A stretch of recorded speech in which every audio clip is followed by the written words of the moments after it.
मैं शायद मेरी भी बातचीत नहीं हुई किसी से, और प्रेस कॉन्फ्रेंस के अंदर होना, अभी हमारे स्टार प्रचारकों की लिस्ट है, अभी हमने ओपन नहीं की, जो वहां भेजी है, जो जेजेपी के नेता हमारे स्टार प्रचारक हैं, उसके अंदर जो नाम हमने लिए हैं उस हिसाब से लिए हैं। जब अभी फील्ड के अंदर अब जाने वाले हैं, उसमें जेजेपी के नेता फील्ड में जाने वाले हैं। देखिए एक ही समय में ये अब अभी इस समय प्रदेश अध्यक्ष जी कहीं और एक्टिविटी कर रहे हैं, यहाँ पर हमारे जिला अध्यक्ष है मोहन कौशिक जी, वो कोई और एक्टिविटी में है, वहां पर मोदी जी का लाइव चल रहा था, रमेश कौशिक जी किसी और एक्टिविटी में। ये नहीं होता कि आप किसी भी एक्टिविटी के अंदर हर वक्त हर व्यक्ति उपस्थित हो सकता है, सब किसी ने हो सकता। जब खुलेआम आकर हमारे हरियाणा भवन के अंदर मीटिंग हुई, मैं भी वहीं था, माननीय मुख्यमंत्री जी के साथ प्रदेश अध्यक्ष जी और जेजेपी की तरफ से 3 नेता गए हुए थे। उन्होंने खुलेआम वहां पर ओपन होकर बोला कि अब गठबंधन चुनाव लड़ेगा और पूरी ताकत के साथ लड़ेगा। बार बार ये आकर मीडिया के सामने बताने की मैं समझता हूँ कोई जरूरत नहीं है।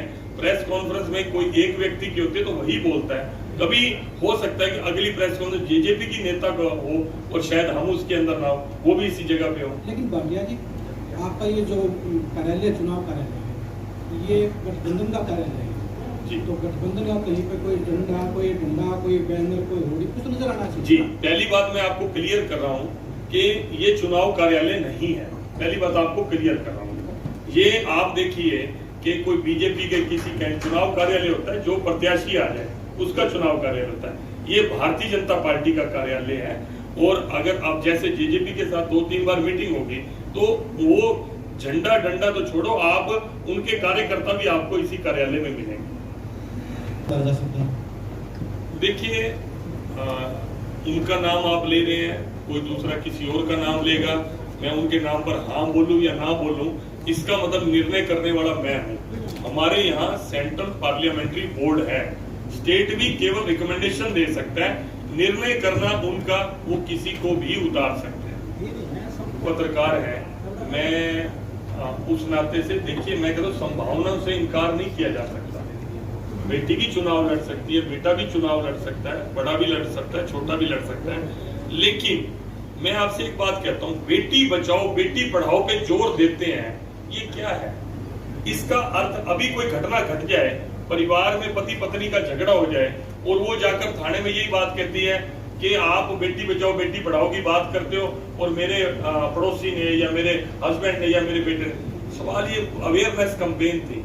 आप देखिए भाई साहब, जब इस कैंपेन लॉन्च पानीपत के अंदर हुई और प्रधानमंत्री नरेंद्र मोदी जी ने की, उससे पहले हमारी समाज का माइंड सेट क्या था? बड़े एलीट वर्ग में, बड़ी बड़ी जेंट्री के अंदर जो बड़े उत्साह से कहते थे, लेडीज बोलती थी, आपस में महिलाएं बात करती थी, जी मैंने अबॉर्ट करा लिया। अबॉर्ट करा लिया मतलब मैंने अबॉर्शन करा लिया, क्योंकि मेरी पहले बेटी थी, दूसरी बेटी का भी मैंने गिरा दियो। इस तरह के हमारे घर में भी अभी 5-4 दिन पहले बेटी आई, मेरे को इतनी खुशी हुई, मेरे भतीजे की बेटी हुई। उन्होंने एक बड़ी सहज स्वभाव, यहाँ पर सैकड़ों लोग अपनी समस्याओं को लेके आए, सारी की सारी समस्याएं सीधा हो गया। अभी ये आपको जब वो कोरोना पॉजिटिव हुए पड़ा है तो 10 साल आप क्या कर रहे थे? बनवासा का चक्कर काट दिया, इसका चक्कर काट दिया। अरे 10 साल आप कहाँ थे जब आपकी ही सरकार थी? बड़ौदा को आप अपना घर कहते हो, और अपने घर में क्या किया आपने? तो अभी हम तो उनसे थोड़े ही समय में ज्यादा रिजल्ट दिया अपने कामों का। भाटिया जी, जी भाई साहब, जिस तरीके से हम पत्रकार गांव में जाते हैं, सर्वे करन जावा 6 महीना तक जिस तरीके से विरोध हल्के में काम आने लाग रहे, एक बुजुर्ग था, हमने यही सवाल पूछा था कि आप यहाँ से किसको एमएलए बनाओगे, किसको जिताओगे? नो बोला बा एमएलए का तो बेरा नहीं, हम तो नू चाहो 6 महीना में अच्छा काम होता रहे, यानी कि मेरे का कहने का मतलब नू है 6 महीना में एमएलए पे से कुछ चलता रहे। मैं उस बुजुर्ग की बात को सपोर्ट करता हूँ। उन्होंने बहुत बढ़िया कहा, मैं उस बुजुर्ग की बात को सपोर्ट करता हूँ कि भाई इतना जो 20-30 साल में कोई काम नहीं हुआ। ये मेरे कांग्रेस के मित्र हैं, उनका नाम नहीं लेता मैं, क्योंकि वो भी कांग्रेस से टिकट सीकर हैं और वो बड़े होपफुल हैं भाई उनको, इसलिए मैं उनका नाम नहीं ले रहा कि उनके कोई पॉलिटिकल सिस्टम में फर्क है। उन्होंने मजाक, हम रात को 11-11:30 बजे हंसी मजाक भी करते हैं, वो भी कहने को हम तो चाह रहे हैं भाई ये 2-4 महीने इलेक्शन और आगे चला जाए, काम बढ़िया हो जाए।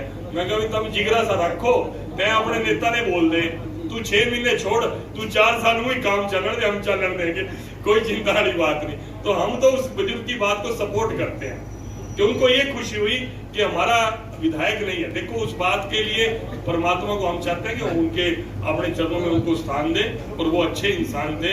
लेकिन ये दुर्घटनावश हुआ कि यहाँ के विधायक नहीं है और 3 महीने में पता लग गया।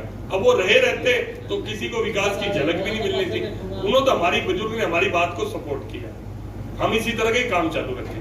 माँ बाप की क्या जिम्मेवारी है, उसको टाफी और चॉकलेट उसके मुंह में डाल दे, उसको समझाना पड़ेगा बेटा ये इसमें तेरे दांत खराब हो जाएंगे, तो मीठा ज्यादा ना खा।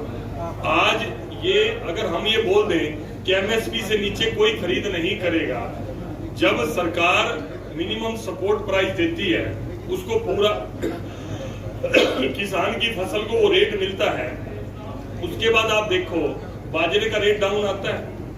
अगर हम बोलेंगे भी 2000 में आपको ये खरीदना है, ये धान 1975 का खरीदना है, 1900 जो भी रेट है, या 2100 का खरीदना है, गेहूं 1900 लेगा, किसान फसल क्या करेगा। आह्वान करता हूं परमात्मा को साक्षी मान के, अभी इसका ट्रेलर है बड़ौदा उपचुनाव, अपनी शुद्ध आत्मा की आवाज पर, अपनी आत्मा की आवाज पर अपने अपने इष्ट देव को मानते हुए दलगत राजनीति से ऊपर उठकर, दलगत समझते हैं पार्टी पॉलिटिक्स, बीजेपी कांग्रेस को भी छोड़ दो, इससे ऊपर उठकर और जात पात की राजनीति से ऊपर उठकर डिजर्विंग कैंडिडेट को, विकास की चाहना रखने वाले को, यहाँ के बच्चों को आगे बढ़ाने वाले व्यक्ति को वोट करें।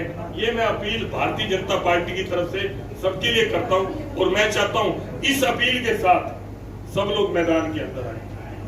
ये जात पात गोत नात इन सारे चक्रों को छोड़कर आओ मैदान में चुनाव के लिए।